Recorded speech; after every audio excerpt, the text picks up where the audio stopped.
All right, are you ready? Yeah, I'm good to go, man. And we got a new intro. Oh, yeah. Yeah.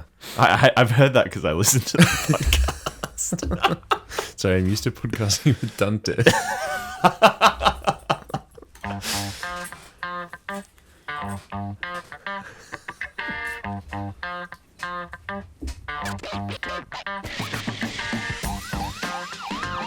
Hello and welcome to the Dead Piano Bear podcast. My name's Sean. Joining me today is the one and only Marco Holden Jeffrey, Mr. Hungry Jacks. How are you?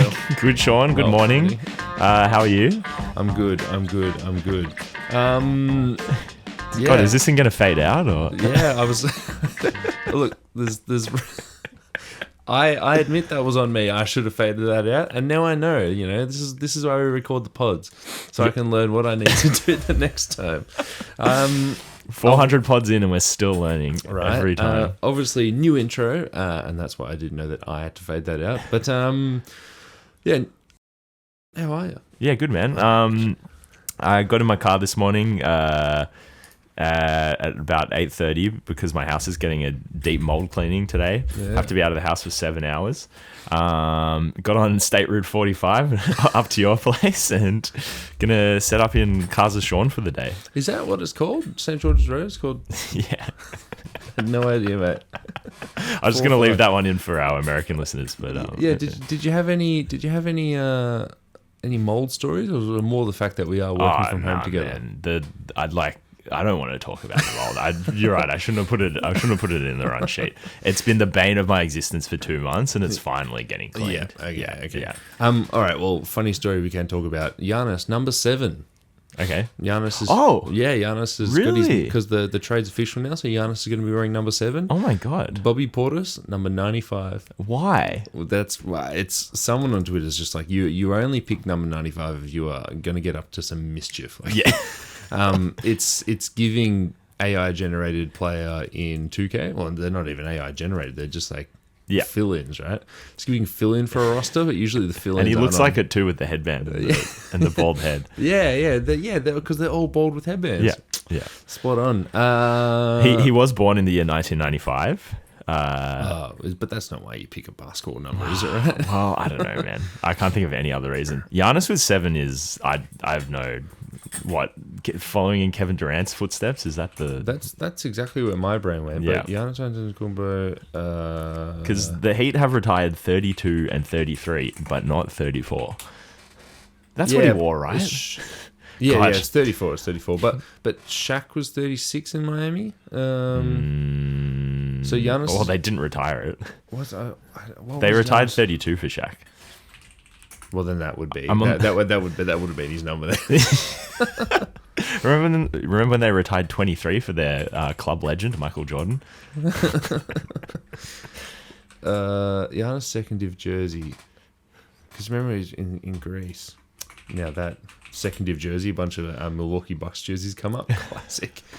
Yeah, it looks... Now, I don't trust this Google search, but it looks like he's worn 34 his whole life. Yeah. Wow, that's really interesting. It's quite Kevin Durant-y, isn't it? Yeah, I can't wait for him to explain why. Jokes, I can wait. Yeah, I can totally wait. Another little bit of housekeeping. I'm going to be at Las Vegas Summer League next week. If there are any fans out there who would love to meet up, do a little meet and greet with the Deep 2, shoot us a message on Instagram. That's at the Deep 2. It seems crazy that I'm saying that while we're sitting here in yesterday was 0 degrees. What's the weather in Vegas? Well, summer, hot. 40. I'm getting 42s and 43s here, mate, and that is Celsius, not Fahrenheit. Yeah. Holy crap! Because I thought you were doing the other one, Las Vegas weather. Let me just confirm. That's ridiculous. Wow. Thank God the entire city is indoors and air conditioned. That's all right. So that's insane. I was about to say, yeah. So if you need to find Sean, he'll be in the Deep 2 hoodie in the back row of what is it? Yeah, what did we say? We should bring some hoodies and give them out. Yeah, hey, probably not the weather for it. Wow, that's insane. Yeah. Wow. So Wednesday the 15th, 0% cloud cover. Yeah. I think that's the whole deal with Vegas, right? It's a desert. It's a city in the desert. Yeah, okay. City of sin in the middle of the desert. Yeah. What are you gonna wear? Because you're going to this official school sort of thing. Yeah, you want yeah. to look a bit presentable, but if it's 42 degrees out, yeah, they give you a polo as part of the thing. I got a summer league polo, which is going to absolutely slack in about 3 years' time when it's going to absolutely stink when you wear it for a week straight. Yeah, so I think it's just you know me, just like shirts, like big shirts with buttons. You know? Big shirts with buttons. I do know you. And just nice shorts. Yeah. Like I'll bring one pair of slacks, but I don't know how much work you're going to get. Yeah. That is actually a good question. Thank you, Marco, for bringing over a suitcase that I can borrow for when I go. Anytime, man. Because now I'll have to start thinking about that and filling it up. Yeah. Well, no, but congrats, Sean. That's going to be awesome. Yeah, thanks, man. I'm excited for you. And again, to any fans, if you want to catch up, shoot us a message on Deep 2. But let's get into the pod. We are going to run through the news of just some of the guys that are still available, and then you and I are going to talk about 2 teams or moves or things. We didn't really like nail it down too hard, but we got there, I think. Yeah. 2 things that we're interested to see following the moves. But yeah, free agents. LeBron Jameson. There was actually a report this morning that I haven't put in at the moment, but a lot of noise around LeBron James. I don't know if you've been hearing it as someone who also follows the basketball. Okay.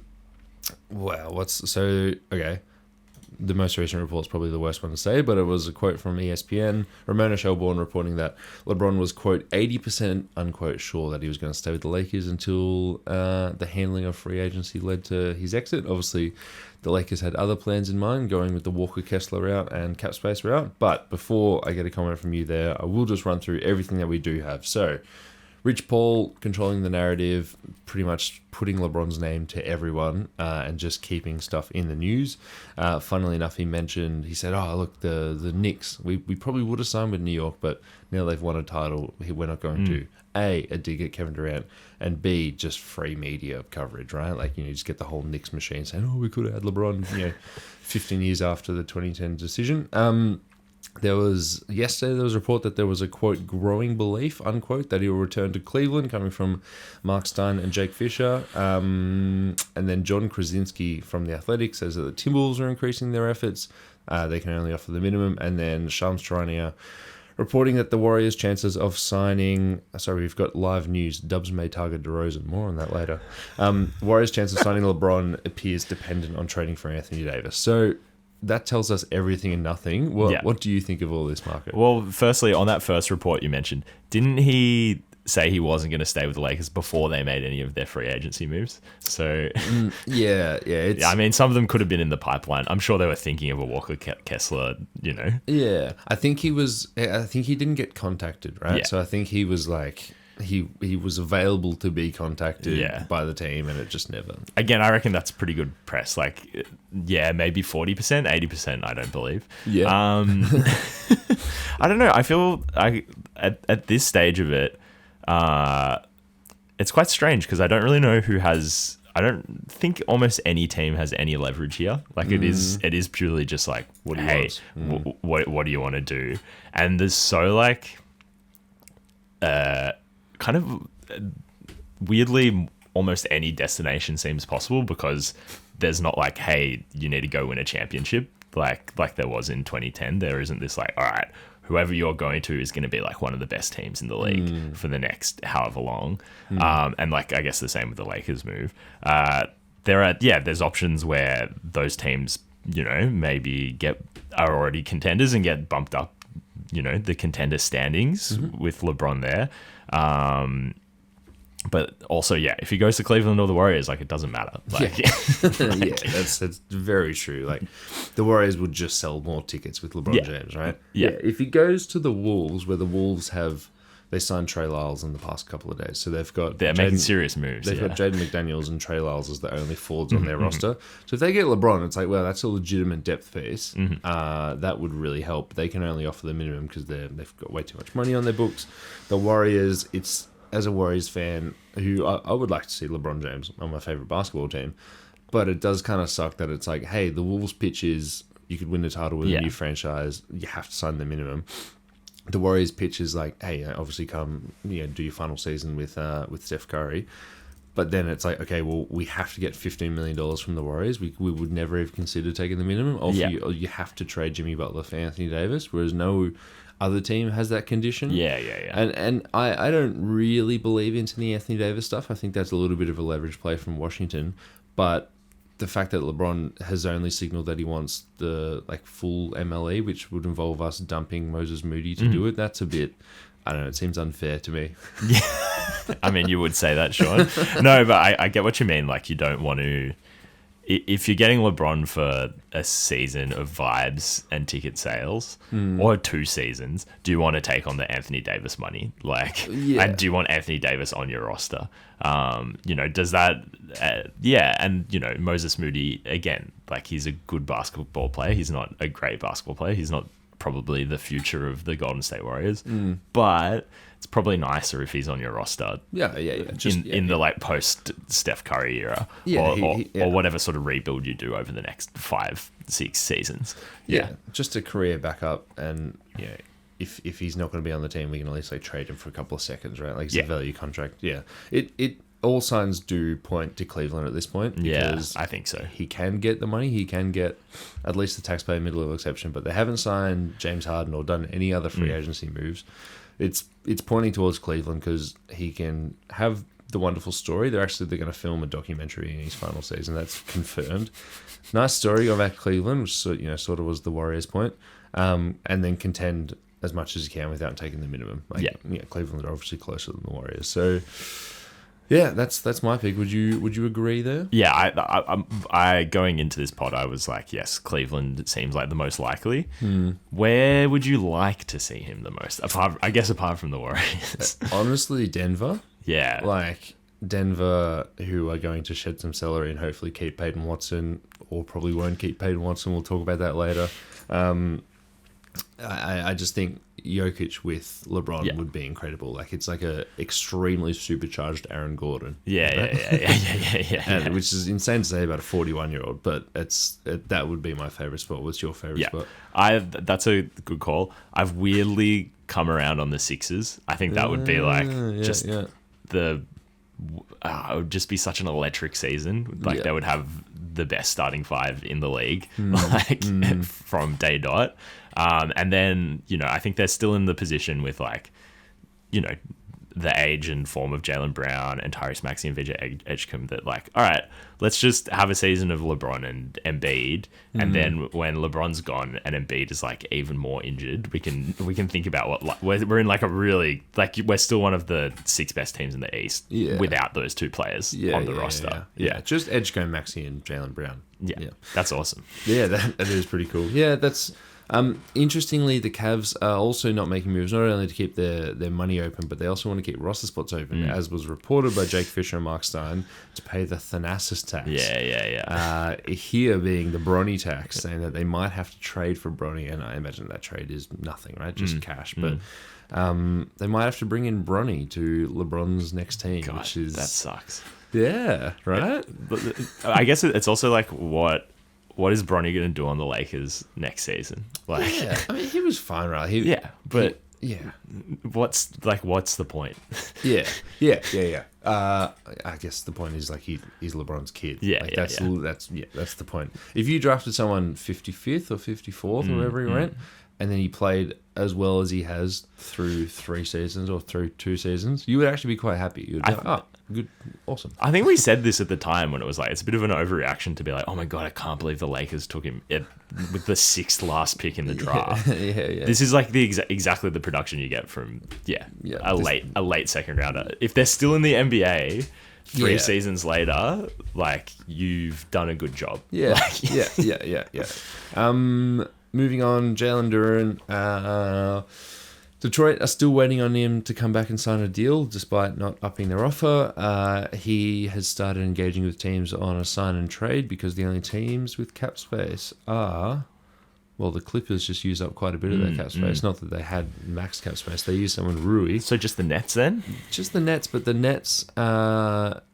so the Nets are holding on to that like Julius Randle deal. They could use cap space and then make the Julius Randle deal go through and all these other deals. But once those deals go through, it'll eat into their max cap space. So then they would only be able to offer, the Ruiz of the world. So the same thing's happening with Denver at the moment, where Denver are waiting for Peyton Watson to come and sign a deal, because as soon as that Julius Randle trade goes through, and as soon as all the teams are like, come on, like, we want to start announcing some stuff. Like, we want to announce Nick Claxton. We want to start knowing that we have that guy on our team and stuff. As soon as that goes through, then all of a sudden one major suitor leaves. So Jalen Duren not speaking to the Nets by all reports.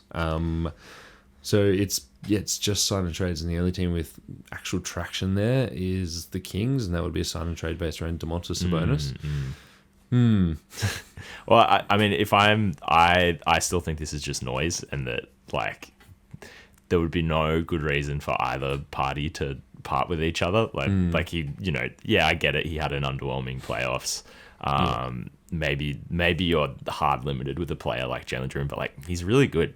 He's a top 10 center in the league. Like it's just like a pure, non-shooting big man. And from his perspective, like, do you want to go to Sacramento? No, you absolutely stay with the team that was the number 1 seed in the East. You've got good chemistry with the point guard.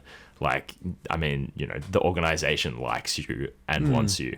And then sort of beyond all that, you've put a Walker Kessler in here. Now we've seen like the price to get Walker Kessler and the price to retain Walker Kessler, like both in terms, the draft capital you have to part with and the salary you have to offer him. I don't think what the numbers that it's looking like Jalen Duren is going to get is like a bad contract. Yeah. Right? Like that's probably what you're going to have to pay to retain a guy like that. And that's fine. Like that's 36 minutes of your center rotation done for the next 5 years. Yeah, he was really impactful in the regular season. Yeah. He lost so much money in the playoffs. It's like he got outplayed by Wendell Carter Jr. and Jared Allen. But in theory, Jalen Duren should be beating the hell out of those guys. But I mean, he's 22 years old? Yeah, 22 years old. Also, so many guys go to the playoffs for the first time and underperform. It's hard to play in the playoffs. I don't want to make excuses for him, but he won 60 games in... Charlotte Hornets traded LaMelo Ball because he was in the play-in. Concanipple was unplayable across 2 games. Peyton Watson. So a report from Sam Amick of The Athletic says that the Nuggets plan to match any offer sheet that he signs. It's apparently his range is around $25 million per year, which is what we heard before. Once these other teams evaporate, it's going to be quite hard for him to find someone else to pay him, which means let's say Denver's offering around just less, right? Just less than $25 million a year. It's worth mentioning that they will have to dump someone to bring him in. The Nuggets did pay the tax last year, but their repeater tax bill, if they bring Peyton Watson back at $20 million, and then they keep everyone on the roster that they currently have, and that's assuming no money for Valanciunas. I think their luxury tax, their repeater tax bill is like $200 million on top of the roster, right? Right. So it is a bit too expensive. That's like Steve Ballmer level of money. So if they can get rid of someone for essentially free to bring in Peyton Watson, this roster is so far from competing. But this is classic Kroenke Nuggets, right? It's bad. I mean, this is like absolutely a player you want to bring back, lock down to your team, play with Jokic. Like, he's a good age, he's a good fit, etc., etc., etc. You should prioritize that, I guess. But like, who would they have to shed? Like, well, one of Cam Johnson, Peyton Watson, Aaron Gordon. Yeah, far out. Apparently, God, you love all 3 of them. Yeah, or Jamal Murray. But you're just definitely not going to get a player back of Jamal Murray's scale. Apparently, they had serious conversations about Aaron Gordon, but other teams said that they were so far apart on what his value actually should be that there just wasn't a deal there. Christian Brown, you have to attach money to get rid of that. It was like 125 mil across 5 years. Then he was getting outplayed by Spencer Jones, another guy who they need to retain, who is a free agent this offseason. And then like Cam Johnson had a down season, but I still believe in him, and I feel better that other teams are believing in him. Like, there's been some real trade conversations around Cam Johnson. People are looking at him as like a 3-and-D reclamation project, which is completely fair enough. Weird that he was like an elite shooter who just couldn't fit around Nikola Jokic. That is a bit concerning, but he would be the guy. He's looking like the most expendable guy on this roster who you don't need to give up and assets. still has value, or at least neutral value. Yeah. That you can dump him without having to pay anything else. And then getting rid of Cam Johnson and bringing in Peyton Watson. How good is that team going to be? They have only signed Marvin Bagley this offseason. For what it's worth, I know, and I feel like I always fall into this trap when we discuss the Nuggets, because it's like, I just want Nikola Jokic's team to be as good as possible because of him. But he looked good on so many other teams as well. Like there are, I mean, I've got one team that we can talk about later. But yeah, like I think his star's pretty ascendant, and there's like, he'd fit on pretty much any contender in the league who can make room for him. That'll be, so there was a report today from Mark Stein and Jake Fisher of the Stein Line, that he is waiting until the 2027 offseason to sign a long-term deal with the Nuggets. He would be eligible for a 5-year, $360 million extension, which is quite a bit of money. All right. Let's not get ahead of ourselves, Peyton. So, but that also puts the pressure on the Nuggets. Do you think he's worth that much? Like the most is anyone, right? Like Shea's on that kind of money, right? Is Shea worth that? Like, yes. But if we're going like, the best player, the MVP is getting, however many per year. What is that? 360? That's crazy, Sean. Yeah, that's $72 million a year. That's ridiculous. Devin Booker money. Okay. Peyton Watson should never get that amount of money. Whatever happens this year. So Jokic can sign a 4th $280 million deal this offseason. Or he can wait for the 360 next year. Yeah, but that also deservingly puts pressure on the Cronkies to put up a good team. Yeah. Which a good team. This Denver team needs Peyton Watson to be good. Yeah, because there's no other stars rising, right? There's no other prospect like Julian Strawberry, right? Your old man. He's clearly not filling in. Oh, yeah, I feel like you were kind of high on him, but he's not filling that Tim Hardaway Jr. role, who now plays for the Miami Heat, right? Yeah. Like how. I don't know how they're going to feel at this team. Yeah. And you, at this stage of free agency, you're like, oh bloody hell! I can't believe that can't believe the Lakers went in on Colin Sexton, and then you're like, oh, that's because if you don't get Colin Sexton, you get no one. I mean, you're getting Trey Lyles from the EuroLeague. To be fair, the Colin Sexton deal is really good. But they also sucked up all the sort of like good guards. Yeah. And it's like, oh, okay, Philly just traded for Jaylen Brown. Oh, okay, this guy's expendable. Whoa, okay. Yeah. Lakers got him. Like, we mentioned on the pod last week that you weren't there, but we've got our concerns about how good this Lakers team is. But at least they got the guys. That seems like I'm damning faint praise. Where it's like, I don't like the fit of their roster, but they got the best ones available. Should you have put it all in? Whatever. Right? Yeah. We talked about this last week, but you weren't there. What do you think about the Lakers acquisitions? Just a quick minute on them. Obviously, getting Walker Kessler, 2 guards, and then Sandra. Well, that was going to be one of my. That was one of my 4 moves, Sean. Oh crap! Can you believe that? All right. Let's talk about that later. All right. DeMar DeRozan bought out from the Kings this morning. Like, do you have a favorite DeMar DeRozan destination? Good decision by the Kings, which is rare these days. I don't know. I feel like this was maybe on the cards an off season in the last few years, and it was like, oh, okay, well, he could go be like a bench guy for a contender because he's not getting paid whatever he was getting paid before. So I guess that could be nice. Well, it has to be, right? Like, He's not going to go to another bad team just to put up 18 points a night. No. But like, who wants that? Like, coming off the bench, like, I don't know, the Toronto Raptors. The Golden State Warriors.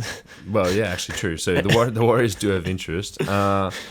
The Raptors, the interest just from a quick Google looks like it's not from the team. It's more teams putting him back there. Yeah. But I think he can definitely, like, you know, when someone gets bought out and it's like, okay, wow, you're going to get veteran to come in, right? And this, like, he's going to have his highest value to a contender today, and it's only going to go downhill. It's just a matter of how fast it goes downhill. Yeah. But on a team that is missing bench scoring and just needs sort of like someone to come in, you can just throw them a few possessions against some bad defenders who are coming off the bench for another team. That's pretty good. Yeah. If you need some shot making off the bench. What other destinations? I mean, he could go back to the Spurs again. Like, yeah, that's true. He would be better than Keldon Johnson, who's still on the team. But but far out. Then you have Harrison Barnes, Tobias Harris, and DeMar DeRozan. There's a lot of mid post guys. Sucking up touches for a team with 3-point guards as well. Yeah. 3-point guards, 4 not very great shooting, I guess. So maybe get a better backup center before you get DeMar DeRozan. I think they are locked into Luke Cornett. Wow, they're really locked into their roster. I guess Toronto would be good. Like Toronto, a defense first team. Him and Kawhi on the same team. Yeah, that's bad. As just like a vibes based. True. Yeah. Could you imagine 4 years ago? Yeah, okay, that's yeah. I mean, if he goes to the Warriors, I guess, man, the Warriors roster is going to be really interesting next year. Like, is Jimmy Butler still going to be there? Yeah. If he is, then we've got DeMar DeRozan and Jimmy Butler. When Jimmy comes back, Draymond Green, I assume, will sign a new contract with the Warriors. Talk about the Spurs having too many of the same guys. Like, Quentin Post signed an offer sheet with the Memphis Grizzlies this morning. Interesting. 3 for 30. Will the Warriors match that? I believe so, but we'll have to see what happens with LeBron first, right? Because now the time is on. It used to be 3 days. I think it's 2 days now. To an offer sheet. So it's like, and you feel like we're not going to get the LeBron. Oh, excuse me. That's okay. I feel like we're not going to get the LeBron decision in the next 3 days. Yeah, I think, my prediction is that you're going to see him at Summer League, and he's going to be like... You're going to see him at Summer League. And he's going to be doing, like, some interviews. He's just going to be, like... He's just going to be buzzing around every game. He's, like, going to watch a Cavs Summer League game, and then all the reports are going to be like, hey, he was watching the Cavs, blah, blah, blah. There's something to read into this, and the Rich Paul media machine is going to start swirling around. Summer League starts in 3 days, right? Yeah. I'm sadly missing the first 2 days. Yeah. So I miss first pick, second pick. And Darren Peterson, I'm scared. Oh, they're all going to be sitting by he game looks 2. So good in the Utah Summer League. They'll be like, don't worry about it. It's like you've proven. Well, he might play like 10 minutes in game 2 and then he's sitting out. But that's right. I can watch a lot of Kingston Fleming. Yeah. But so I think LeBron's going to go to games. He's going to... there's going to be like the TNT guys. He's going to like go and do like a nice little interview with them, and then Chuck's going to be like, "Where are you going, LeBron?" And he's going to be like, "Well, whoever wants me." Like it's just going to be like a little bit of a PR layup for him, just to like stay in the good graces of everyone. And that's going to take more than 2 days. Who's the guy whose name starts with Y that you guys drafted? Axel Lendenborg. Axel Lendenborg. Yeah. He looks good in Utah Summer League. He does. He's also. I hope LeBron's watching him. He's also 5 years older than everyone else. It's a bit unfair. Our Summer League team has Will Richard, who was a 23-year-old rookie last year, who was good in the NBA. Yeah.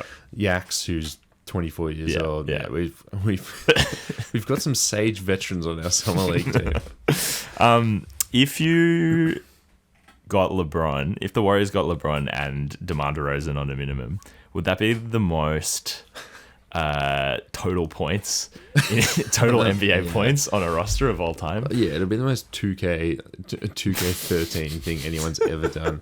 Yeah, it would. I remember hearing this question posed on a podcast like 5 years ago, where it was like, look at all the rosters, and if you put every single one of those players in their prime, like if you had like a time machine, right? So it's like, and you get to morph anyone to whatever age it was. And I think like at the time, like the Hawks had Vince Carter as like a veteran, right? So it's like prime Trae Young, and you project forwards a little bit. So Trae was like 22, but you're like, what's he going to look like at 28? Sadly, that wasn't the right question to ask. But then, Vince Carter at 28 as well. Like, what does that team look like? And we would if we obviously get LeBron and Anthony Davis, Oh and yeah, DeMar DeRozan, yeah, we you'd are be pretty good. we'll be pretty good. Draymond shot like 36% from three in his prime. In that 1 year. Yeah. Who else have we got? No one. True. Jimmy. I mean. Al Horford. Al Horford. Prime Al. Remember Prime Al Horford? Yeah. Well, Florida. Was that? Was that 3 years ago, 13 years ago, or 23 years ago? Yeah. Him re-signing. I mean, prime D'Anthony Melton worth mentioning. Yeah. We're watching it. He's 29 years old, bro.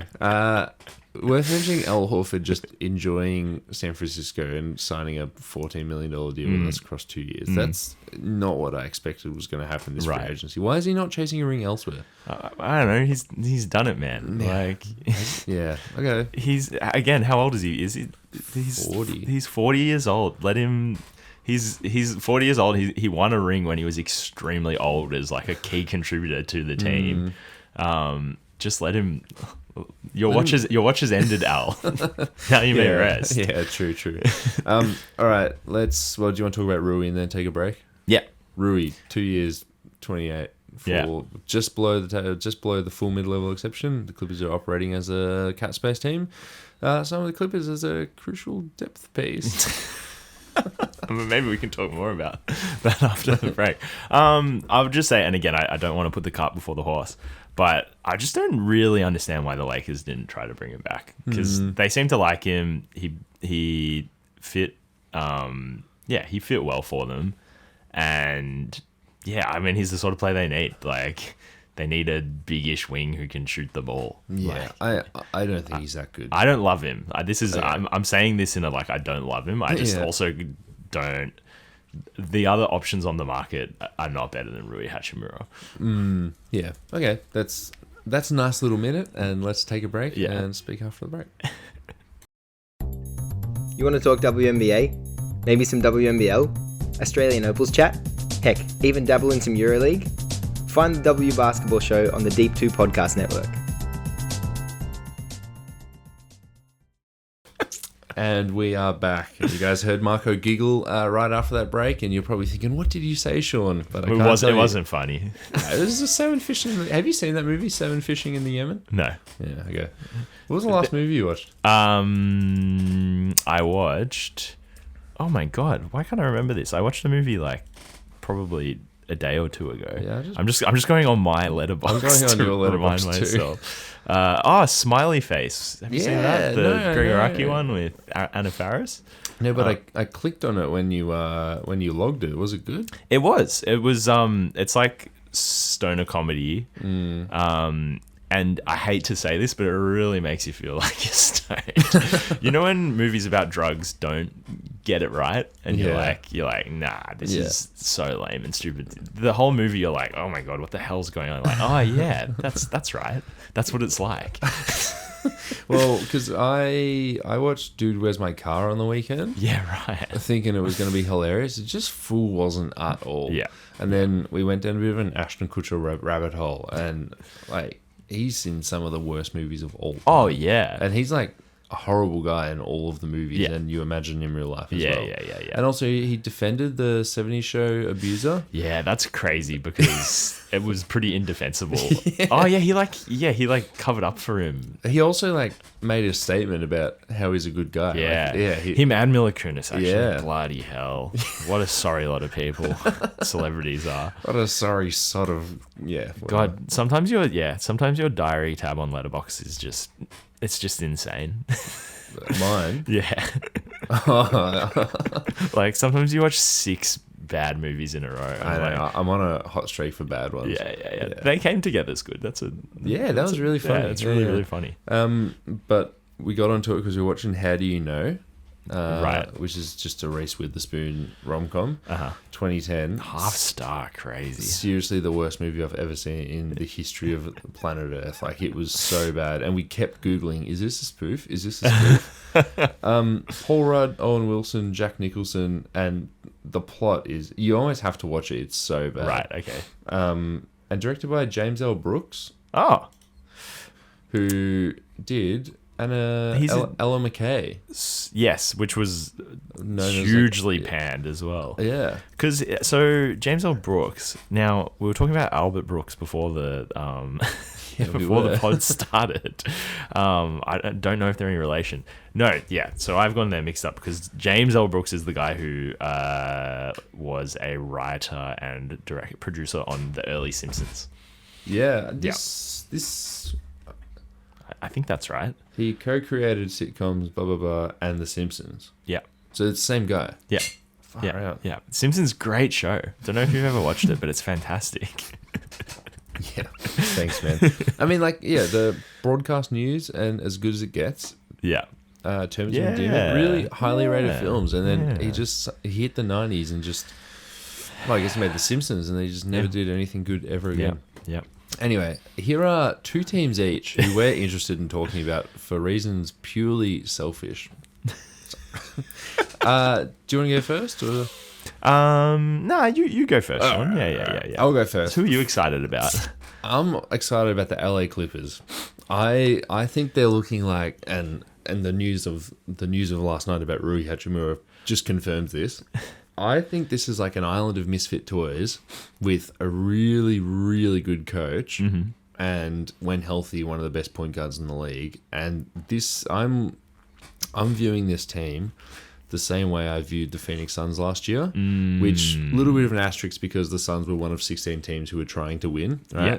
But and they had Devin Booker, who's quite a bit better than the best player on this roster, I would say. Oh, true. I haven't even considered that. Yeah. But the LA Clippers, I think, could be quite good next year. And by quite good, I mean their wins might start with a 4, which I don't think a lot of people are considering this team's wins starting with a 4. There's upside potential in if Darius Garland's going to play basketball, and Brandon Ingram will, for all of Brandon Ingram's flaws, he plays almost every single basketball game every time he can, apart from that 1 year that he didn't. They're floor raisers, right? So you've got enough offense, you've got enough juice flowing with just those two guys on your roster. Upside potential in Keaton Wagler, who a rookie point guard is one of the hardest things you can do, let's say, and he's obviously not going to be handling the ball every trip down, which is good for a rookie point guard. Benedict Mathurin, still a free agent at the moment, and they're holding on to his restricted rights while they go shopping in free agency, potentially a Peyton Watson destination. Grady Dick, roll of the dice. I think it's pretty clear that he isn't as good as his draft slot and his draft pedigree said, but it's a second draft guy. You just get to have a look. And Yannick Koenen-Niedenhauser, who was a 23-year-old rookie last year, looked really good. Don't make me say it. Yeah, right. The Clippers were really high on him, and then they did the Zubac trade. I picked him up in fantasy because I was like, look, the Clippers I've been hearing from Clippers PR how good this guy is, and he couldn't break into it. I remember that, actually. Yeah. But then, on the other side of the age spectrum, you've got Brook Lopez, who wasn't cooked last year. Maybe he will be now, but if he's still not cooked, he's a replacement level center with versatility with his jump shot. Chris Dunn and Derrick Jones Jr. They're good defensive role players, right? They're going to be making up for the Brandon Ingrams and the Darius Garlands of the world. So I'm quite interested to see this team try and win games. They have brought in a lot of future pick assets this offseason. Not all of them are incredible and high upside, but at least they have assets for the first time. They're obviously operating as a cap space team for the first time. Rui Hachimura, like depth pieces like that, right? They just last year they were like the Miami machine of role players, where they just plucked a few guys and were like, all right, Jordan Miller, you can play basketball. Kobe Brown, they just found guys, and this is a smart front office. So I'm interested to see what happens, right? Are they going to make a trade? Are they not going to make a trade? They've clearly torn this team down. They've done a great job of just bringing in assets. If one thing hits, right, like if it's Benedict Mathurin or if Keaton Wagler looks really good as rookie, if one thing hits, you're like, oh, all of a sudden this team has multiple pieces. Right now it's like, okay, high-ish floor. What do you think about that? Am I crazy? No, I don't think you're crazy. I don't, Sean, just to be clear, I don't think you're crazy. As in, yeah, I get what you're saying, that this collection of players with this coach could be like a solid Western Conference team. But like, I don't know if that is what they will try to do all season long. And I also don't think that's what they should do. You've gotten off all. You finally have gotten off Kawhi Leonard and everything that came with him, like Paul George, James Harden. You mostly, I think they still got a few outgoing picks, maybe one more to OKC.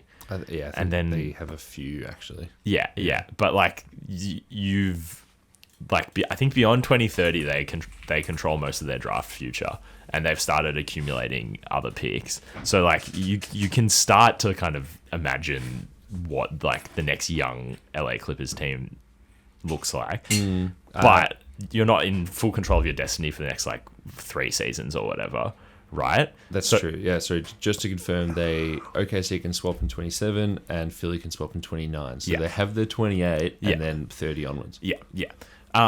So I think this is my vision for the LA Clippers this season, is what you're saying for maybe the first 35 to 50 games, and then you just start selling high on anyone who's playing well, basically. I think they might.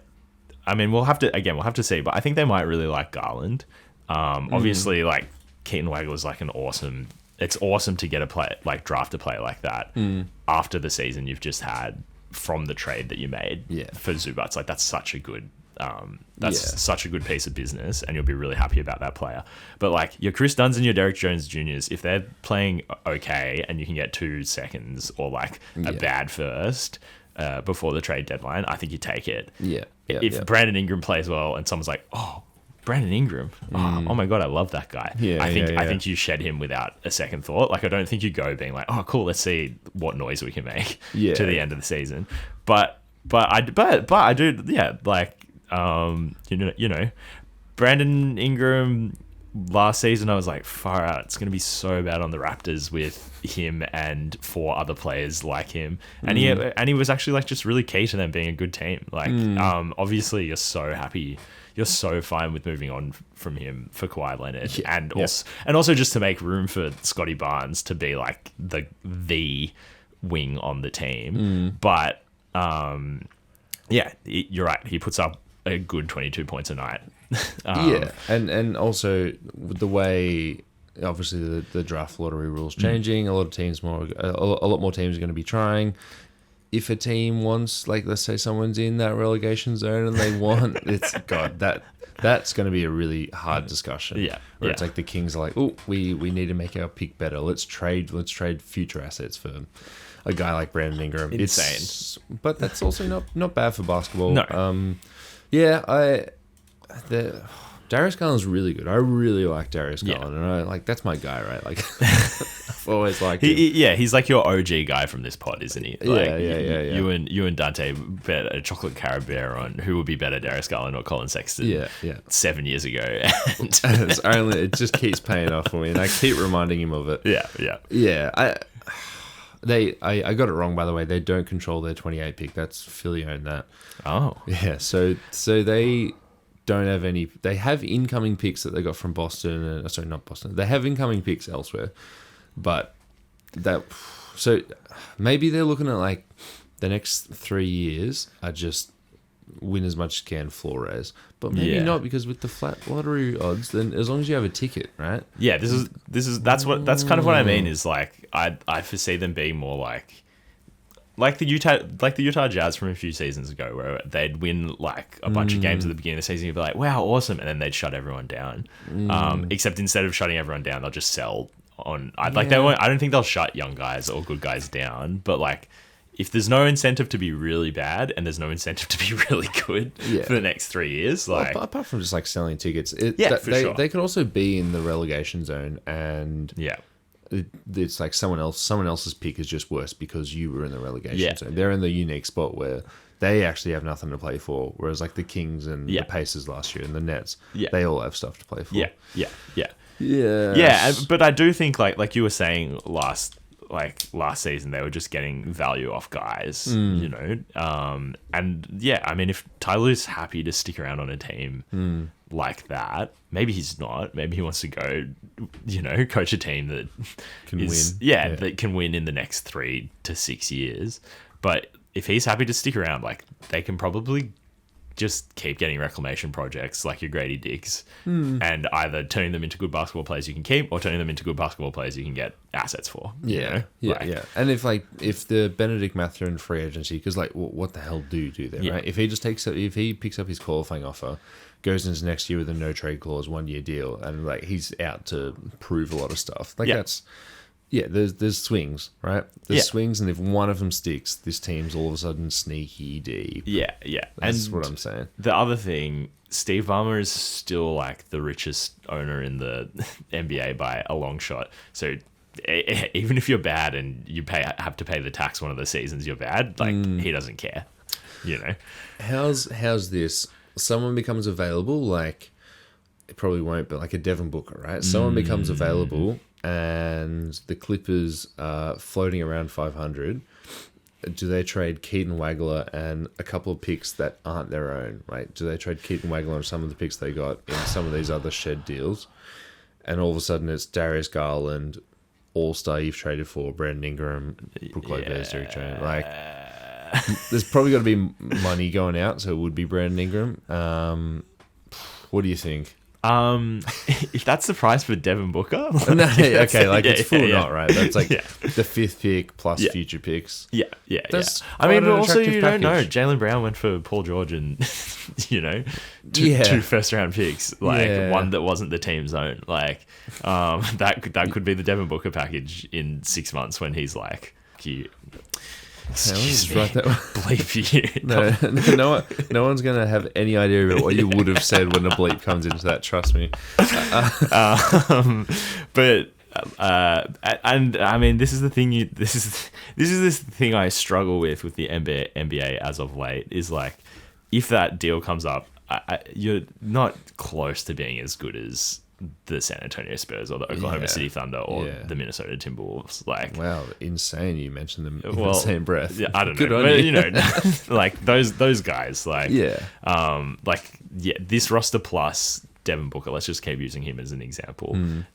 Is not like probably not a top 6 team in the West. No, no, it's not.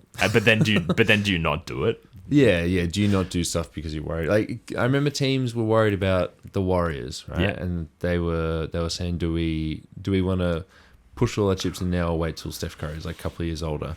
You're sort of always going to have that. Like, Wembanyama's going to be at the top for at least 10 years, right? Yeah. The Utah Jazz, right? They've delayed, and now they're looking like they might be the next OKC. Like the way their salaries are working out, the way they can like have a swing, and then, or even the Spurs having a swing before having to pay Dylan Harper. Like there's always going to be guys there. If you can be good, be good. But if you're the Clippers and you don't control your own picks and you're starting from the middle, you're probably not going to get to that level of for sure. Well, look at Utah tore down an all-star heavy team, and when was that? Like 6 years ago, 5 years ago? It was. Yeah. When was the Rudy Gobert trade? Would have been after COVID because maybe 2021 or 2022. He went to Timberwolves in 2022. And like now they're in that year where it was like, oh, okay, so they're good, but they didn't make the playoffs. Yeah, wow, that was 4 years ago. Also, the Jazz, in a pick that they got for Rudy Gobert, they drafted Walker Kessler. Yeah. And now he's a free agent, and they've let him walk. Yeah. Hey, coming up next, regrading the Rudy Gobert trade 4 years on. Once again. All right, what's one of your teams? Well, why don't we head across town to the Los Angeles Lakers. So I was kind of surprised, not surprised, but I feel like the Lakers copped a bit of flack for like their moves, both in like the Kessler trade like could be an overpay. His contract's huge. He played 5 basketball games last year. And then like the role players they brought in seem pretty underwhelming when you kind of mention them in the same breath. But I'm just more interested in the Lakers because with LeBron James moving on from this team, like this is like the Luka Doncic era truly starting, and the Lakers trying to figure out with like what assets they have, what money they have, which isn't a lot, like and is even less now, like how to make a good team around Luka Doncic. And like we know what sort of players look good around Luka Doncic, and we also know that I think a key thing to remember is that like he's such a floor raiser, like that you get role players around him and they look really good, and then he leaves or they leave and they look not very good again. I'm thinking, like the Dorian Finney-Smith fall off, the Daniel Gafford, Derek Lively center rotation being the best center rotation in the league, and now like Derek Lively hasn't played 100 games yet. And blah, blah, blah, blah, blah, blah, blah. Yeah.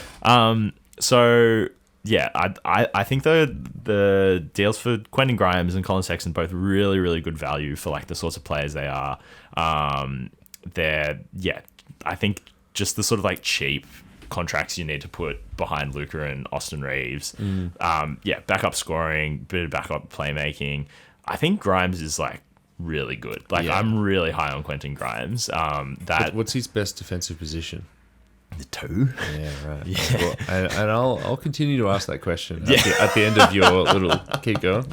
And yeah, I mean, it's sort of like in that 2021-22 Mavs roster, like, Spencer Dinwiddie would come off the bench for Jalen Brunson or Luka Doncic, or sometimes play along both of them, and just was like really, really effective. Like like really, really key to what that Mavs team did. Colin Sexton, I'm still like not convinced about, but really? Like I don't know. This most recent season convinced me of it. Yeah, right. Winning basketball in Charlotte and then sadly finished it in the Bulls. Yeah. I'm there. Okay. Yeah. All right. Well, if you're there, then that's like an awesome price for him. Like that's a really cheap 2-year deal for a guy who's still 25 years old. No way. 27. Far out. God, the time just flies, doesn't it? And then I think Mamuka Shevely is. Did I butcher that? Yeah, you did. Mamu Kalashvili. Mamu Kalashvili. Far out. There we go, brother. I think he's a really good fit with Kessler. Like good backup.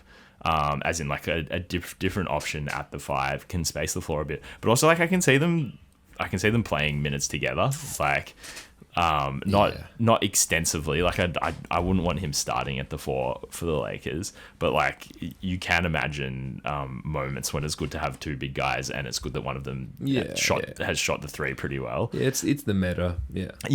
And then just bonus that DeAndre Ayton's not on your team. Like it's so good to not have to put him on the basketball court just because you need a big guy. The Reeves extension, I mean, I think that's, you just have to do it. Like he's really good. He's an all-star. Like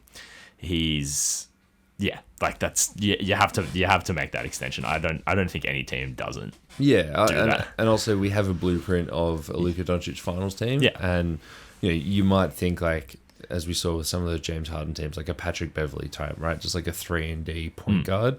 But Luka was playing at his best next to Kyrie Irving, like a scoring guard with heaps of defensive Jalen questions. Brunson, like So I think that is the blueprint for a good Luka Doncic team.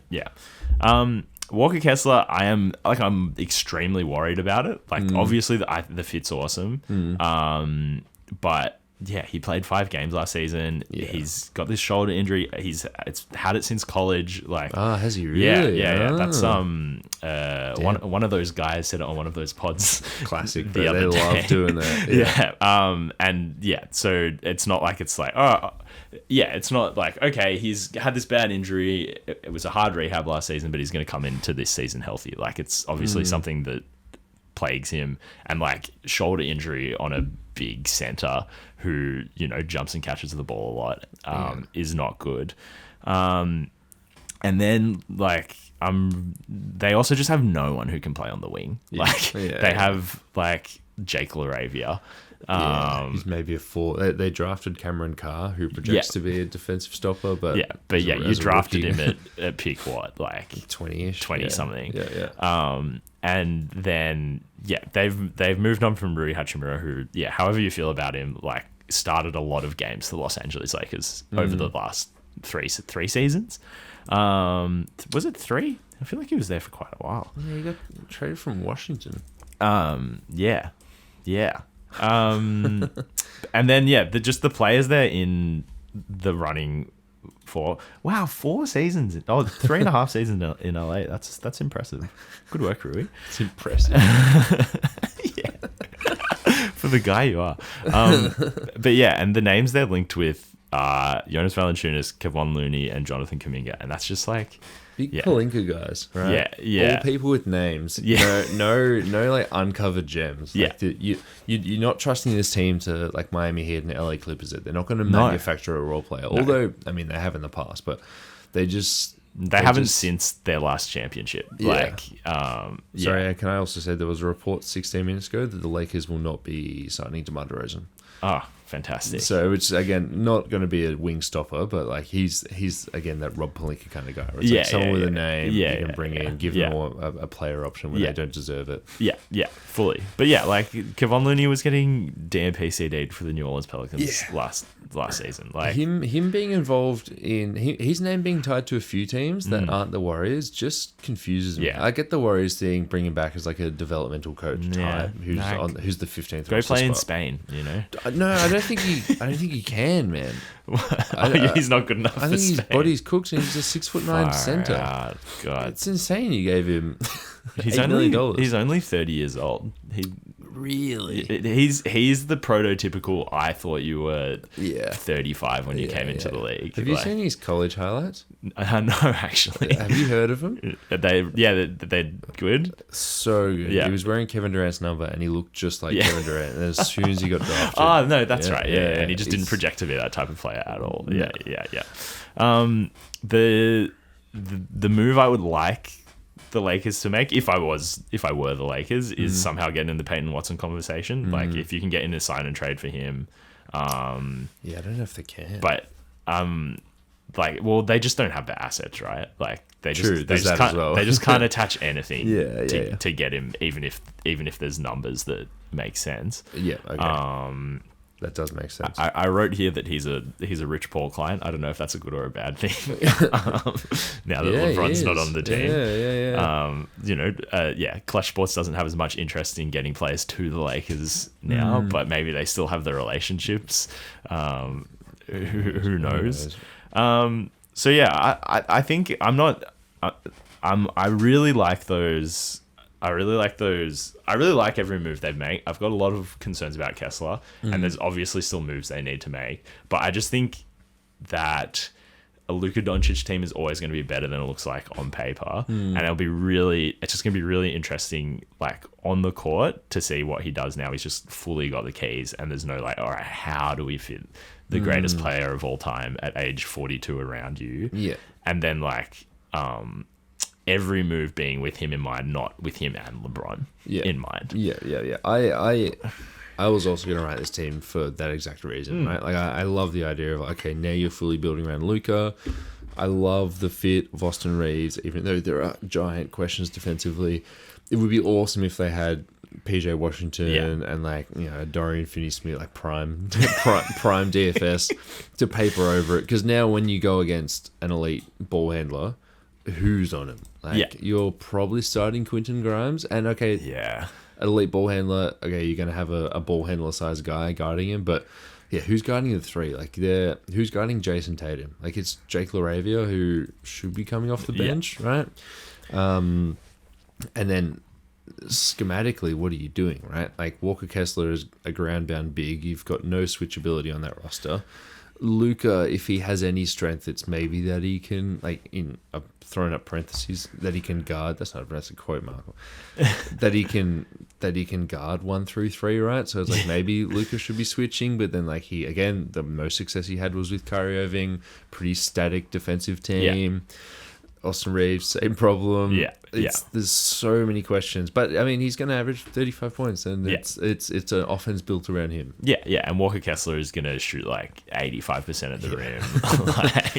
I hope he's healthy, because if not, this is going to get depressing really quick. It'll get really, really ugly really quickly. The other thing I wanted to mention is just remember the Los Angeles Lakers are the Los Angeles Lakers, and they can pull out some bull bleep.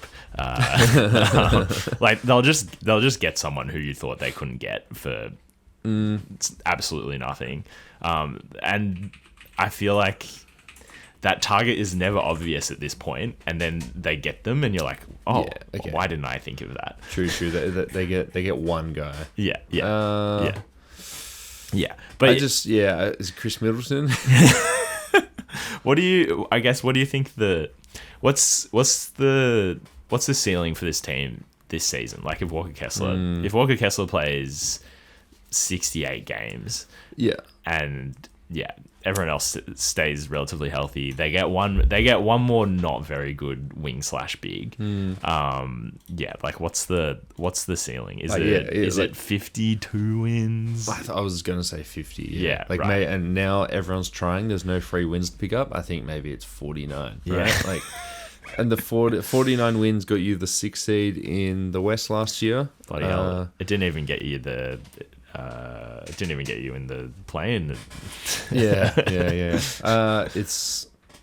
just, I know they're going to get someone. They're going to sign some aging free agent. It's going to be good, but there's no upside potential. If the front office identifies an issue with this roster, they have no way to fix that issue. Yeah, apart from just spending more money on your G League development team, right? Like they have one pick that they could swap in the future. Until the next offseason, and then another pick comes online. Now that I've thought about it for a week and I've sort of consolidated, pretty good deal for the Jazz. Yeah. Oh, absolutely. 100%. Because Luka could leave. He's able to sign that extension. In summer of 2027. Yeah, right. Yeah, I don't think he will. So you reckon ceiling of this team 52 as well? I reckon 52. Yeah. I was just looking. I'm like, but Luka Doncic teams, they just win 50 game season. Actually, don't. Yeah. How many when they made the finals? Was it 21? He won 50. He won 50. Yeah. He's won. I'm looking at Dallas Mavericks. He only won over 50 games with them twice. Wow. And then I guess the Lakers have won. The Lakers have won over 50 games the last 2 seasons, so that's not bad. Yeah, but it's also not. It's not incredible. Yeah, it's not elite pumping out wins. So they could be. All goes well for the Clippers. They could be in the same conversation. Yeah. Right. Yeah. Okay. All right. The LA derby just got exciting. Yeah. This is a final dumb question. There's no sign and trade possibility for LeBron now, is there? Oh no. If they signed him to the MLE, they couldn't bring back an MLE guy. I actually don't know the answer to that question. I just haven't seen that in any of the reporting, so I assume that it's not. It's not possible. Yeah, I don't think so. I think if you would have to have cap space to take on, you would have to have cap. Yeah, no. If it would have to be the minimum, right? Yeah. Or something below the MLE. Because the Lakers now over their cap. So if they were to trade someone, if they would have to have the cap space to sign LeBron and so would the other team, and then you could make it work there. But because they don't have the ability to do that, that would be a good way to bring in a to trade the greatest player of all time for Dorian Finney-Smith, Kelly Oubre Jr. All right, my second team is Boston.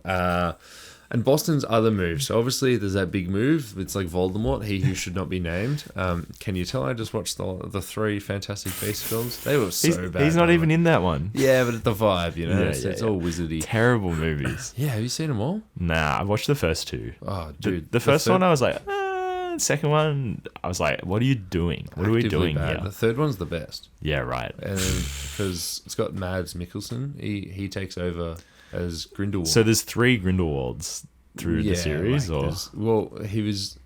In the first one, Johnny Depp had a disguise of Colin Farrell. Yes. So it's like he wasn't actually Colin Farrell. He was just masking as Colin Farrell.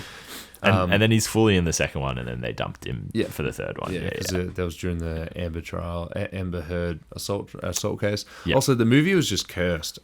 J.K. Rowling, all the stuff, all her stuff was coming out. Yep. Ezra Miller? Oh yeah, true. He plays the kidnapping, disturbed child. Yes, disturbed child. That's the perfect way to put it. Hey. And then the character Queenie, who plays a big role, she was like really anti-lockdown, and then hasn't really had a gig since.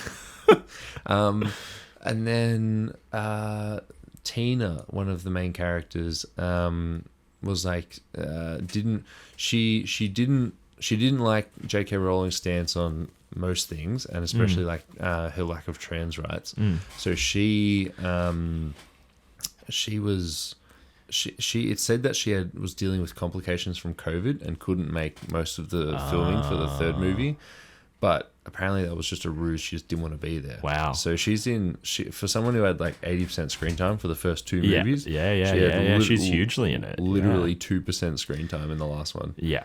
Really just cursed from the get-go. Everything that could have gone wrong. And I was talking about with Chest. That was like Eddie Redmayne's like sort of big break, right? Like he'd done a lot of good movies, and it was like, is like... Wasn't he in some Oscar bait movie? He won an Oscar for Theory of Everything. Yeah, that's right. And then he was in The Danish Girl, which was apparently, I haven't seen it, but apparently a good flick. Yeah, but this was like his. Yeah, we're giving you your own blockbuster franchise. It's like you shouldn't have to buy a beer in London ever again, right? Like this should be like your Adam Driver, Star Wars, and then you go on and. Right. Notice how I didn't say Daisy Ridley do Megalopolis. Yeah. Do Patterson. Boston's other moves. He who should not be named, Jalen Brunson, in case anyone didn't know. Jalen Brunson. That's right, Jalen Brown. So they, God, Jamie, pull up the depth chart again that I was looking at. Yeah, who's starting at the 2 on their depth chart? Well, it's going to be Derek White. The one thing I like about moving on from Jaylen Brown is that obviously there's been a lot of discourse about the analytics of the whole thing and how good is he really. He's a play finisher, but he also turns the ball over a lot. He's definitely flawed, even though he had an exceptional season last year. There's also the off-court stuff, which I don't want to put any stock in, but there's concerns where there aren't concerns with other people, right? That sounds horrible, actually. But if you remove him out of the equation, Jason Tatum, fully healthy now. Like he came back, he wasn't healthy down the end of last year, but that's all right. He came back in record time. He's entering his age 28 season. He's going to be in his prime. Derek White, we know, is an incredible combo guard, and he's 31 years old now, but he's going to continue to be good. But can Peyton Pritchard, who has only ever smashed everything he's come across out of the park, can he have a bump where can he take a leap in a bigger playing time, in a bigger role? He'll also be he's only been asked to do what he's been asked to do, and this will be the most he's ever been asked to do. He might be the second option on this team, and why can't he do it? Why can't he step up to the plate and be that guy? And then so there's obviously huge questions about trading Jaylen Brown for the lack of value that they did, and they canvassed the league, but there's been reports in the last 24 hours that they didn't, and some teams were a bit hurt that they didn't call back. But they have a team that's now built around Jason Tatum and Peyton Pritchard, and that this quote could age incredibly poorly in a couple of months or in 9 months when we come back and look at it. But I think if it does go well, I really trust this Boston front office. They've only ever done good things, right? Like this is an extremely smart team. It's going to be a lot more Missoula ball. There's one less guy who just wants to put his head down and dribble. It's going to be heavy Missoula ball, which they've sort of lived and died by the three at multiple stages. But in the regular season, they win a lot of games. Bigs, I actually don't like Mitchell Robinson that much. I think he's more of a situational piece. I don't like him as a regular season guy, but they extended Neemias Queta, your mate from fantasy last year. We picked him up for nothing. He's good, and it's nice that you have 48 minutes of good center play. When Mitchell Robinson is there and is healthy, for what it's worth, I still like Luka Garza as a guy who will play basketball. But they just have again, in this Missoula machine of 3-point bombing, they just have competent 3-and-D wings. Like Baylor Scheinman was good last year. Hugo Gonzalez probably going to be tied to the fact that he wasn't on the offer for Giannis for the rest of his life. They love him. They love him, but he's good, right? Yeah, he's good. You would trade him for Giannis in a heartbeat. Like he's not stopping that, but he is good. So they've just kept their depth. Paul George, like, I don't know. That's a lot of money for a guy who's not very good at basketball. But then also, if I'm going to say that the Clippers are doing good by just having lottery tickets out there, the Celtics got some lottery tickets, right? Like you can have 2 ping pong balls if you make the play-in. If this Philly team doesn't have Joel Embiid for a lot of the year, how good are they? Probably really good, right? It's the East. No, but come on, man. Without Joel Embiid, they're still like. But if they're in the play-in, all of a sudden Boston are also in the play-in, or maybe they're not, then at least they just have some ping pong balls in the lottery. But that's probably shouldn't have gone with that. They're deep. Ron Harper Jr., whatever. He probably shouldn't have started in Game 7 against Philly, but I find it unbelievable that one of the smartest basketball teams in recent vintage for like a decade is just going to completely lose their mojo and make a horrible trade without a reason, right? They're not bringing anyone else in. This is what their team is, and I think there must be something going on here. Yeah. All right. So, this team will be fine. This team will still be really good. This is still easily 50-win team. Like Jason Tatum's so good. They have such a good ecosystem. All the reasons you said. I think just very briefly, I've seen this said, and I actually thought it was very interesting that Paul George is like obviously a worse basketball player than Jaylen Brown by quite a mile at this point in his career, but potentially a better fit because in this point in his career he takes more 3-point shots and he probably was like a better playmaker passer at his peak than Jaylen Brown has ever been. Like his kind of playmaking and passing instincts are better, and that fits better with Missoula ball. So this team's absolutely going to be fine. I just don't we just need to know. We need to know more about why they made this Jaylen Brown decision before we defend it, because it just seems indefensible without more context. Like not indefensible, but like, you know, this can't be the price for Jaylen Brown. You obviously didn't canvass the league enough for what that price might be. This deal would still be on the table in February. Pretty much, if Jaylen Brown went on Twitch, said a slur, and then didn't play for the Boston Celtics for the rest of the season, the Philly would probably still trade Paul George and 2 first-round picks for him in February. Like that's a nice example. That happened with my friend Kyrie Irving. He still got traded for positive value. Yeah, exactly. I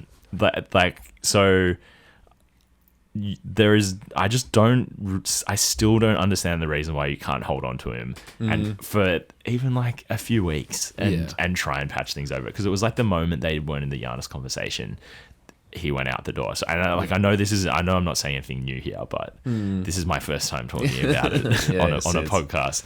So I just really think that is just a bad trade until we know more. And again, like Brad Stevens was like, I didn't want 75% of our cap tied up in 2 roster spots. Well, guess what? 75% of your cap is tied up in 2 roster spots. The guy's just worse. Yeah. And you know, I like you're under no obligation to extend Paul George in the same way that you're under no obligation to extend Jaylen Brown.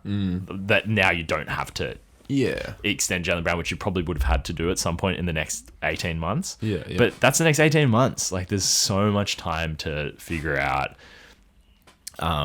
you know, to get a better deal for him, like to wait until there's a better deal on the market. So unless, and from what you're saying, they actually didn't canvass that much, but unless there just was unless they looked at the league and they're like, all right, actually nobody has the draft capital or the players that we want. And, like, I mean, the only one that I can think off the top of my head is, like, the New Orleans Pelicans might have wanted to trade Trey Murphy. Yeah. And, Sounds awesome. And, like, a few picks for him. But apparently the Pels weren't interested in Jaylen Brown. So that's, like, even though that's a better deal, that's not a real deal. Because if the Pels don't want the player, they don't want the player. Yeah, but what if it's, like, Scoot Henderson and money from Portland, right? Would you prefer that? 100%. Yeah, you would? Well, I don't know. Their picks would be better than the picks coming from Philly. Yeah, I don't know. And it just seems like a horrible process. Like it just seems like why did you do that? And on the second day of free agency, like just so early in the piece. Yeah. And then like this report or this quote from Brad Stevens came out today saying that he's lost a lot of sleep over trading Jaylen Brown, which is just like. Why'd you do it? Yeah, and I mean, again, like the Luka trade, one of the stupider things that a GM has ever done. Took a long time for Nico Harrison and the Mavs organization to be like, hey, really sorry about that. Like, we messed up. Yeah. And it seems like Brad Stevens is already doing that, being like, I've really upset you guys, and it's making me so anxious I can't sleep. Like, I feel like I've gone off the point. No, it deserves talking about because it is really interesting, and there's been a lot of discourse about how valuable he is. Like he's one of the least efficient high volume guys, both in field goal percentage, true shooting percentage, and turnover percentage. Right, like he turns the ball over a lot. Yeah, and there's obviously all the clips of him in the playoffs where he can't dribble with his left hand, but it's like that still exists in the regular season. It's just no one's watching all 82 games, right? And it's just not that high enough volume. Yeah. And there is also value in you need someone to take the shots. You need someone when Jason Tatum's not there, and then it's okay, how do you keep the offense afloat? And he did an excellent job of keeping the offense afloat. They were a solid playoff team. But I think the advanced metric stuff that's come out about him is completely painting the target on the barnyard door, if you know the expression. The guy won Finals MVP and was one of the 10 best players in the league easily last season. Like I do think like the Celtics didn't want to extend him long term, but it just still is not a reason that his value was Paul George and 2 first-round picks. Yeah, and that's where I have my problem with it, where it's like, okay, if you're like, hey, I don't want Jaylen Brown on my team because I don't think we can win a title with him, you trade him for a haul because other people think that. There's no way 30 teams or 29 teams think that he's as bad as you think he is. Yeah. It seems like the Celtics traded him at what the Celtics' perceived value of him was. And there's like the Kings are in this league, right? Yeah. Someone and even like if you'd done it a couple of days earlier, like if the before the LaMelo Ball trade when Julius Randle was getting thrown out there, right? I'm sure the Timberwolves would have traded for him. I think he would have been a great fit on the Timberwolves. Even if the Timberwolves have their own internal analytics guys who are like, hey, we also think Jaylen Brown's the 7th best player on this team. They're probably still going to try that anyway and just try and improve him as a player. Yeah. And look, Julius Randle plus those picks that they just traded for LaMelo Ball, that's a better package than Paul George and 2 picks from Philly. Yeah, for sure. This complete hypothetical here, if you were the Miami Heat, would you have traded what you traded for Giannis for Jaylen Brown? No. Okay. Yeah. If it was a few less picks, would you have done it? I guess also like, would you rather have a worse player but who's 6 years younger if you're the Miami Heat?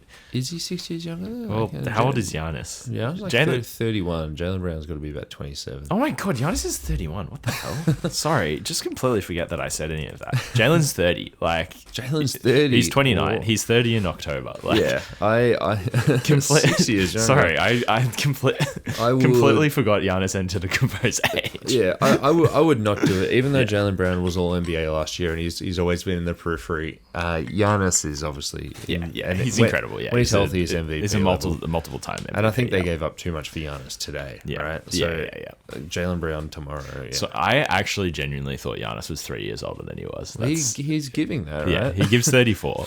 I mean, he came into the league at 18, right? Yeah. All right, your final point. Okay, so the other trade I'm excited about, Kelly Oubre to the Pacers. I think you said this in the chat. Just a nice, tidy piece of business. Just like exactly the sort of move that you make when you're a team like the Pacers and you're hoping to contend.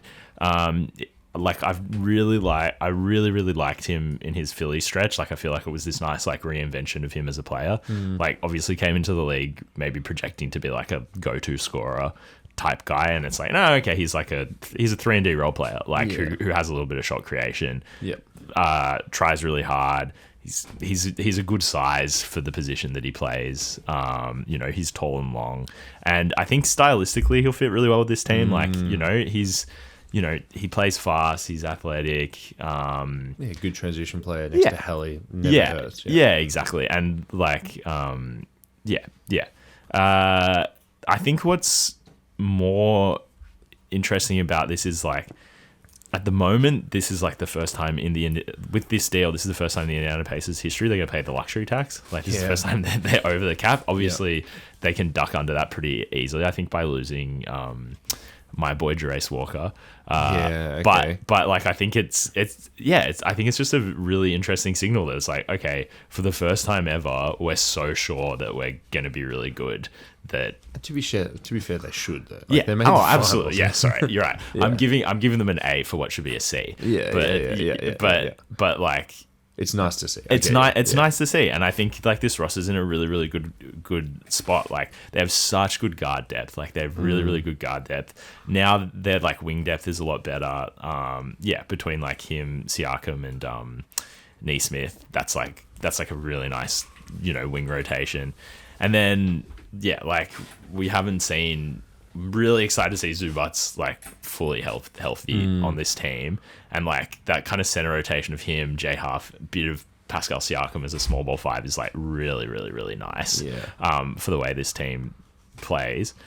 I don't think this is like signing Kelly Oubre isn't like, okay, you sign Kelly Oubre, you win the championship, but just getting more guys in this team that like when they were injured this season, obviously they were missing their best player, but when they had injuries this season, they looked like paper thin, and that you can imagine that playoff run really relied on health. Like as in they had like 8 really, really good guys and they were all healthy until Hallie's Achilles exploded.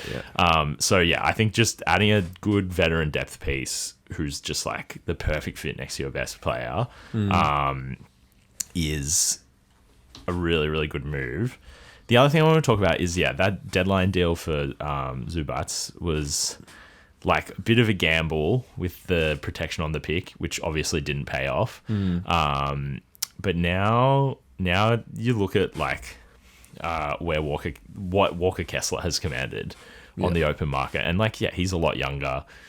Does he maybe projects to be slightly better? Maybe, but like Zubac has actually been one of the best like centers in the league for the last like 4 or 5 years now. Like he's not amazing, but like he's really, really good at what he does. Yeah, he's top 10. He's not 8 through 1. Yeah, exactly.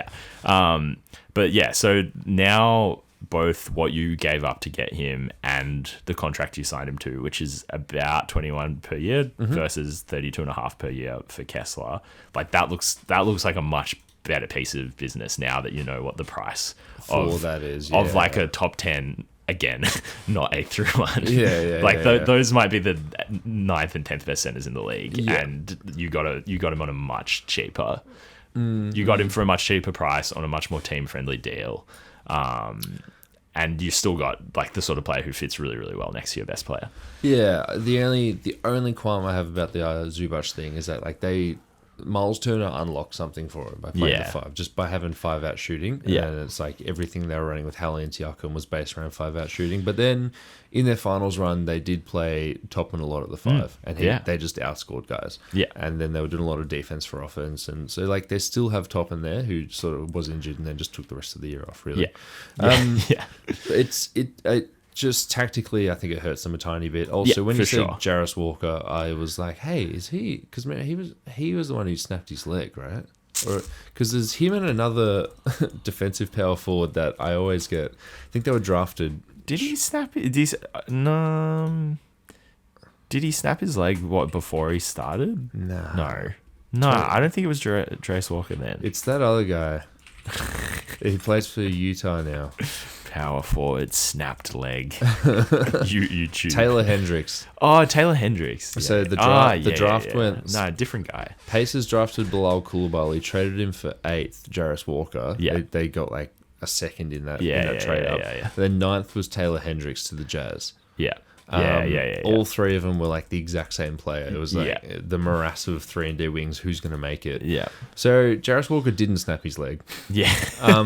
He played 76 games last year. He was a lot better last year. He was really bad in his first 2 seasons. Yeah, he was really bad. Dog also, water. listed nickname on Basketball Reference, the Man-Child. Wow. That's crazy, right?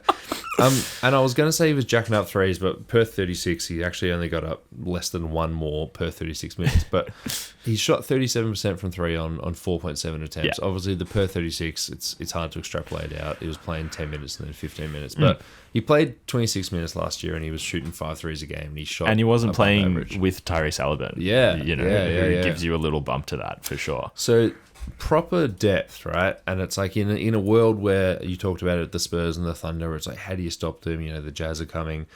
This team was a finals team, and they deserve to be a finals team, and they don't have any holes. Yeah. You ask us again, 10 games into the season, once we've seen Tyrese Halliburton play basketball, you can only assume he's coming back healthy, right? But if he is healthy, this could very well be the 1 seed in the East. Yeah. Yeah. And they're paying the tax, and they've got picks. They've got all their own picks to trade. Really, Yeah. They've got everything. And I don't care if Keaton Waggler's not on this team. Yeah. Yeah, no, fully. You just, that is not an issue.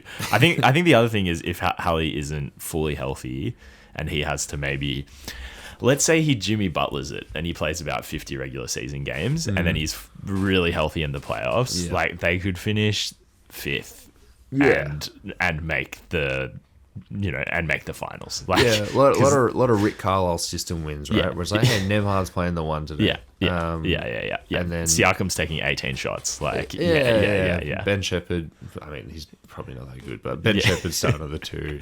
Yeah. Johnny Furphy's still in this roster until otherwise stated. But also, good thing about tanking last year is you get a high pick. But they did actually find that Quentin Jackson was a fine role player, so they've got another depth piece. Yeah. TJ McConnell, maybe your watch has ended, right? Like maybe you're at the end of it. But they've got wing depth. Jay Huff wasn't that good last year. Yeah, he wasn't. He really wasn't. But maybe when he's playing, many? Yeah, right. He was starting, and then now. Maybe when he's playing 11 minutes a game instead of 21 minutes per game. Yeah, it's just looks a bit better. I remember John Hollinger saying on a pod once, because he's played in 5 seasons and he's been on 5 different teams each of the seasons. Yeah. And John Hollinger was like, I just sort of wonder, a guy who theoretically should be a good basketball player couldn't stick on any of these teams that needed exactly what he gave. Yeah. So it is a little bit concerning. And why did Memphis not want to re-sign him? Yeah. Memphis were going into the start of last year contending. Why didn't they want the 3-and-D big man?